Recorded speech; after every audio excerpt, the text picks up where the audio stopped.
Hi there, I'm going to show you how to change the battery on both these key fobs. They're extremely similar, except the laser cut requires a little bit extra step. For both of these, you will need one of the 2016 batteries. You can get these off Amazon. There's a link below in the description.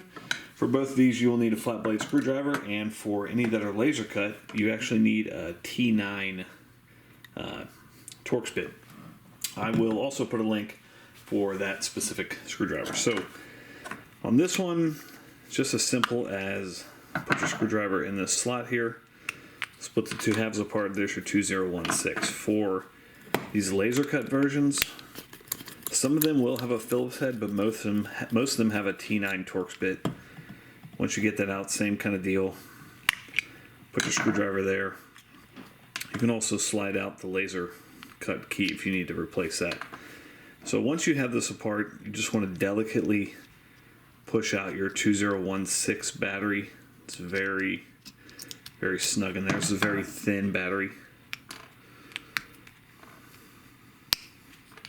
So pull out your dead battery, then take your new battery, positive side facing up, and slide that in there, and then squeeze these two halves back together, put your screw in, you're all set.